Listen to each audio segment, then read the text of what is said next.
Olá, tudo bem? Esse é o terceiro vídeo da Semana da Transformação. Hoje nós vamos falar sobre a questão financeira. É uma área muito complicada e nós temos vivido um tempo muito difícil no Brasil, com essa crise, com o desemprego, a inflação, o dólar em alta. E é muito importante nós olharmos para a palavra de Deus para ver como nós podemos ter uma vida saudável financeiramente. Nós sabemos que o dinheiro não traz felicidade, como as pessoas dizem, mas a falta dele traz sim infelicidade, problemas no casamento, que é uma das maiores razões de divórcio. Eu não sei se você sabia disso.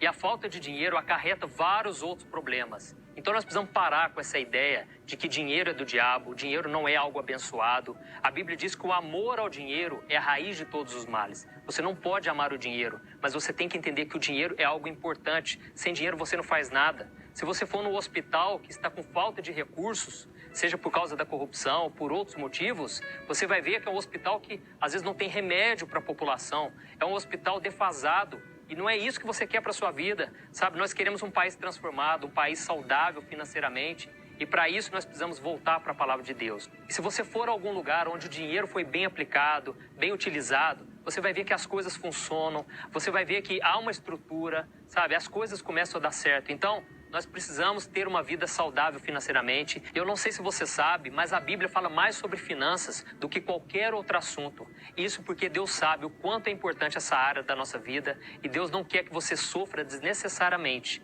Então eu vou te mostrar alguns princípios, alguns passos para você desfrutar da transformação financeira. O primeiro passo, trabalhe. Eu sei que você já ouviu isso várias vezes na sua vida, mas nós precisamos entender que se nós não fizermos a nossa parte, Deus não vai fazer a parte dele.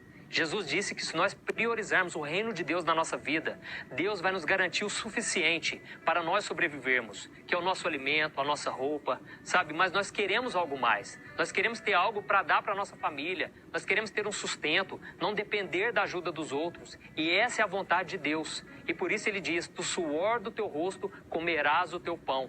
Então não pense que se você ficar esperando, as coisas vão acontecer na sua vida. E mesmo quando você começa um trabalho, não vai ser fácil. Só porque Deus te abriu uma porta de emprego, não pense que as coisas vão ser fáceis. Você precisa arregaçar as mangas e trabalhar. E eu quero ler para você uma passagem que está lá em Provérbios, capítulo 10, que diz o seguinte: as mãos preguiçosas empobrecem o homem, porém as mãos diligentes lhe trazem riqueza. Perceba aqui que a Bíblia diz que a mão do homem lhe traz riqueza. Ao mesmo tempo, a mão preguiçosa leva ele a ruínas. Então não é a mão do cristão apenas. Por que eu estou dizendo isso? Porque o que eu mais escuto as pessoas dizerem: ah, pastor, por que o ímpio prospera? A pessoa não quer saber de Deus e a vida dele só vai para frente. É porque ele sabe o valor do trabalho. Ele é uma pessoa empreendedora, uma pessoa que correu atrás, usa sabedoria, que é algo que muitas vezes nós cristãos não usamos. Então, às vezes o ímpio, ele segue os princípios de Deus e às vezes o cristão que conhece, tem a palavra de Deus ali, não faz conforme ela. Então eu vou te trazer aqui mais alguns princípios, alguns passos para você ser transformado e para você parar de achar que é somente o ímpio que prospera. Deus quer prosperar o seu povo também, basta que nós sigamos os princípios da sua palavra. Amém? O segundo passo, faça um planejamento. Não basta você trabalhar, você precisa planejar o que você vai fazer com o seu dinheiro e planejar também o seu futuro. E infelizmente muitos líderes religiosos, eles dizem que se você planejar o seu futuro, você está pecando, você está tendo falta de fé. E não tem nada disso. Planejar é obedecer aos princípios da Bíblia. Eu quero ler para você uma passagem em que Jesus disse a importância do planejamento. Está em Lucas capítulo 14. Qual de vocês, se quiser construir uma torre, primeiro não se assenta e calcula o preço para ver se tem dinheiro suficiente para completá-la? Pois se lançar o alicerce e não for capaz de terminá-la, todos os que a virem rirão dele, dizendo: este homem começou a construir e não foi capaz de terminar. Perceba aqui que Jesus está dizendo que nós devemos planejar sim, antes de começar algo novo. Nós precisamos planejar, porque se nós não terminarmos aquilo que nós começamos, podemos dar até mau testemunho. Muitas pessoas cristãs, pessoas de Deus, elas se preocupam mais com o espiritual do que com a parte terrena. E então elas ficam devendo para os outros, elas não têm planejamento, entram em dívidas. E o que é pior, essas pessoas acabam sendo seduzidas pelo materialismo, o consumismo, querem sempre andar na moda e priorizam as coisas erradas, as coisas fúteis, sem valorizar as coisas essenciais. Então elas entram em dívidas e acabam dando esse mau testemunho. Perceba aqui que Jesus está falando que a pessoa sábia, ela planeja o seu futuro, ela tem metas. E muitas vezes nós começamos algo e não terminamos. Então Jesus está dizendo que você tem que planejar sim aquilo que você deseja empreender, aquilo que você deseja fazer com a sua vida. Eu me lembro aqui do exemplo de José. A Bíblia diz que no tempo em que ele viveu lá no Egito, o rei teve um sonho de que viria uma crise muito grande, em que haveria fome, seca, seria um tempo muito difícil para todas as nações. Então José, ele teve o direcionamento de Deus de planejar o futuro. Ele entendeu que se eles separassem 20% da renda, assim que viesse o tempo de crise, eles poderiam prosperar, eles poderiam ajudar os outros povos que viriam comprar deles. Então olha a estratégia que ele teve. Ele entendeu que economizar é a melhor saída para viver nos tempos de crise. E se você quiser ter uma vida financeira saudável, você precisa aprender a economizar. Não somente nos tempos difíceis, mas principalmente quando você estiver numa fase boa da sua vida. Então planeje o seu futuro e Deus vai te ajudar. O terceiro passo, não entre em dívidas. Eu sei que você já sabe disso, mas é muito importante eu frisar isso novamente, porque muitas pessoas não sabem lidar com dinheiro e facilmente entram em dívidas. Elas pegam dinheiro emprestado no banco, fazem financiamentos e elas olham só o aqui e agora. Esse é o maior problema de quem lida com o dinheiro de forma irresponsável. Elas olham somente o que elas querem agora e não prestam atenção no que virá pela frente. Então, como você pode fazer uma dívida, por exemplo, de R$800, se você ganha 1.200, você comprometeu quase todo o seu salário. Você tem que analisar essa questão e não pense que as coisas vão ser sempre do jeito que você imagina. Tem muita gente que entra num financiamento e ela não sabe que a qualquer momento talvez ela possa perder o emprego, as coisas podem ficar mais difíceis, tem que olhar às vezes a questão da saúde, sabe? Às vezes você vai ter gastos e futuramente você não vai conseguir arcar com o seu compromisso. E o apóstolo Paulo diz em Romanos capítulo 13 que nós não podemos dever nada a ninguém, a não ser o amor.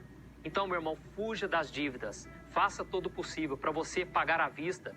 Se você não puder pagar à vista, faça o possível para não fazer parcelas a longo prazo e que vão comprometer grande parte do seu orçamento.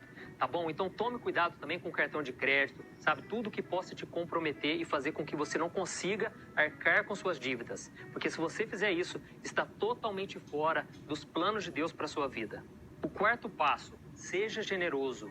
A generosidade tem que fazer parte da sua vida. Se você segue a Deus, se você segue os princípios da palavra de Deus, você tem que ser uma pessoa generosa. E isso não somente para ajudar as pessoas mais necessitadas, mas também para ajudar a obra de Deus. Uma pessoa que ama o Senhor, ele quer ver mais pessoas sendo salvas, mais pessoas alcançadas. Então você também contribui na obra de Deus. E a generosidade não é uma barganha com Deus. É muito importante você saber disso. Você tem que ajudar porque você tem o temor de Deus. Você ama o Senhor e Ele ama também quem dá com alegria. Então tome muito cuidado para quando você ajudar alguém, você não achar que Deus é obrigado agora a te abençoar e que Deus vai ficar te devendo alguma coisa. Não, Deus retribui sim. E é um princípio bíblico que eu quero ler para você. Jesus disse, deem e lhe será dado. Uma boa medida, calcada, sacudida e transbordante será dada a vocês. Pois a medida que usarem também será usada para medir vocês. Perceba aqui que Jesus está dizendo a respeito da lei da semeadura. O que você planta, você colhe. E talvez você pense, pastor, mas eu sou dizimista, eu ajudo na obra de Deus e estou passando um aperto muito grande. Sabe, não quer dizer que você vai ser rico se você fizer a sua parte. Se eu ajudar com 10, com 100, com R$1.000, Deus vai me dar 10 vezes mais. Não é isso. Mas quer dizer que realmente você vai colher o que você plantar. Se você for uma pessoa generosa, você vai encontrar ajuda. A bênção de Deus vai estar sobre a sua vida. E há uma passagem lá em Provérbios que diz que o generoso prosperará. O que dá alívio aos outros, alívio receberá. Então, se você quiser ser socorrido nos tempos de dificuldade, saiba que você precisa ser generoso. E não apenas nos tempos bons, mas mesmo quando você estiver passando por dificuldades, tenha um coração generoso. Não é ajudar uma vez somente, sabe? Não é fazer barganha com Deus, mas é ter um coração grato, um coração que quer abençoar outras pessoas. E é isso que Deus abençoa. E o quinto e último passo, não ame o dinheiro. É muito importante você saber disso, porque Jesus considerou o dinheiro como um Deus que pode entrar no nosso coração e fazer com que a gente se desvie, se esfrie na fé É isso que o apóstolo Paulo também disse. Nós não podemos amar ao dinheiro, pois isso vai trazer todo tipo de mal na nossa vida. Você já deve ter ouvido falar de pessoas que foram gananciosas, pessoas que cobiçaram demais e acabaram perdendo tudo. Isso porque quando o dinheiro entra no coração, o orgulho vem junto. A pessoa acha que não precisa mais de Deus, ela acha que ela é o próprio Deus, ela acha que resolve qualquer situação e não é isso que acontece. Então não é errado você ter dinheiro, desde que o dinheiro ocupe o seu verdadeiro lugar, que é ser o nosso servo. As pessoas costumam dizer que o dinheiro é um péssimo patrão, mas ele é um ótimo empregado. Então use o dinheiro a seu favor. Não pense no dinheiro como algo que está acima de você, porque não está. O dinheiro deve ser uma ferramenta que Deus está te dando, permitindo que você tenha para abençoar outras pessoas, para ter uma vida melhor, para não entrar em dívidas. Então eu quero ler para você uma passagem que está lá em Eclesiastes, em que o rei Salomão, ele diz algo muito interessante. Veja o que diz: quem ama o dinheiro jamais terá o suficiente. Quem ama as riquezas jamais ficará satisfeito com os seus rendimentos. E isso também não faz sentido. O rei Salomão, ele escreveu essas palavras porque ele tinha muito dinheiro.